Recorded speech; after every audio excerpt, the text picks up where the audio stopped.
school where learning is a beautiful journey.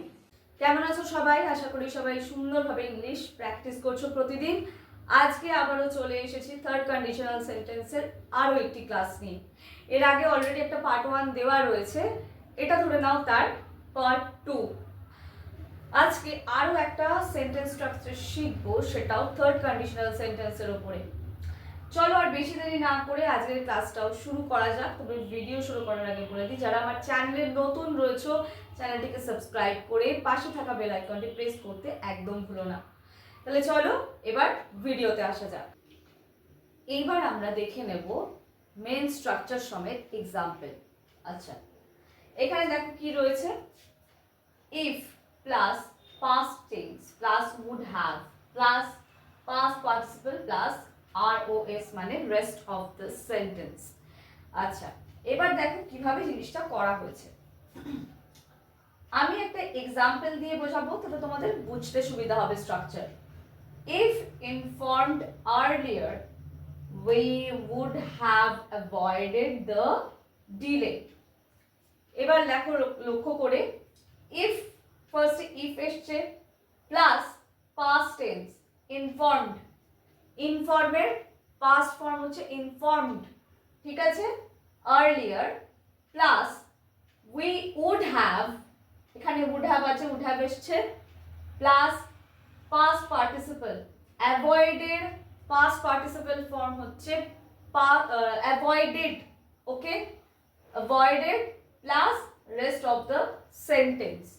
তাহলে কি হলো, যদি আগে বলা হতো বা ইনফর্ম করা হতো তাহলে আমরা ডিলেটা অ্যাভয়েড করতে পারতাম, ঠিক আছে।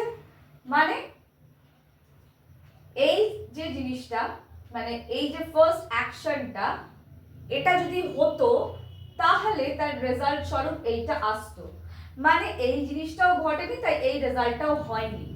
দুটোই কিন্তু কি রয়েছে না, দুটোই হয়নিতে রয়েছে, কোনোটাই হয়েছে এমন নয়, ঠিক আছে, দুটোই হয়নি অ্যাজাম্পশন ওয়াইজ বলা হচ্ছে।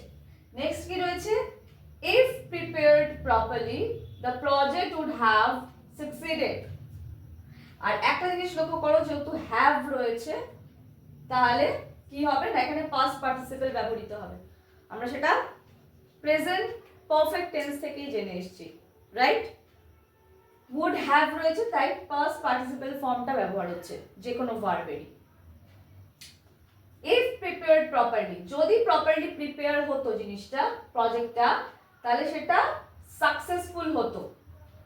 তার মানে এইটা সাকসেসফুল হয়নি, এটা অ্যাজাম্পশন ওয়াইজ পুরোটা বলা হচ্ছে, কারেক্ট। এখানে কন্ডিশন হচ্ছে এইটা, তার রেজাল্ট স্বরূপ এইটা। ফার্স্ট সেন্টেন্সের ক্ষেত্রেও সেম। থার্ড সেন্টেন্স দেখো, if checked carefully the mistake would have been caught. যদি আগে থেকে চেক করা হতো তাহলে মিস্টেকটা ধরা পড়তো।